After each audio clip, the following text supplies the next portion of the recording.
अरे आई बनी सूरत में गिटी ढोवे पढ़े के समय पढ़वे ना कोई नहीं जा पढ़ के तो कुछ कहबे ना कोई नहीं जा अब मालिक ले पैसा मांगत मांगत दिन होगी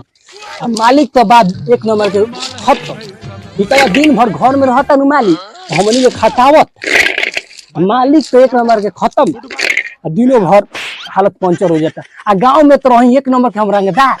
दिनों भर रंगदारी वाला स्टोरी रंगदारी करता वही रंगदारी करे हमनी के रोजी तो रंगदारी वाला स्टोरी लगाओ तो इंस्टाग्राम पर तो लो दिनों भर गिटी उठावे के पड़ता 200 रुपया खातिर हालत पंचर हो जाता और ढोए के पड़ता हमारा दिनों भर खटावत था अपन लइका मेहरारू के खेला तब हमारे के मुंगा देता 300 रुपया में ये सूरत हम कमाता नहीं घरे तो छोटा का सब लइका हमर बड़का काम करता है लेबर के काम करत हम गाड़ फटल बड़ी दाद मालिक आवते होई देखो तनी कहां बा मालिक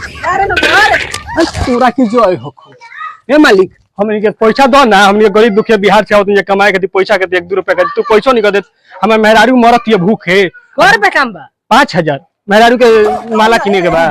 कान ले लिए सांझी को अभी दो ना मालिक मेहरारू पूरा माला खाती जान ले बिया तो सांझ ले ले 4 बजे ले हाँ जल्दी दो तू तो देखा तनी के मेहरारू जो वीडियो बनावत रहा रील बनावत हमें तो फट फट गाँव फट फ्री में जा सकते फ्री में तो का 300 रुपया में 12 घंटा खटावत रहा हम घरे तो रही तो धाने बेच के अपन अमीर हो रही गाने धरवर ला बे बाबू मार के लाठी लाठी भागावत रही की पढ़ लेनी जब ये तो बाबू बारे ला पढ़े भाई कहां गए पढ़े जो पढ़त ना है रील देखत रही मोबाइल में रंगदारी वाला स्टोरी रंगदारी करे ओ हीरा रंगदारी बाज हम रंगबाज जो गाड़ी चला के घुमावत रही तो रंगदारी के गांव फसल बा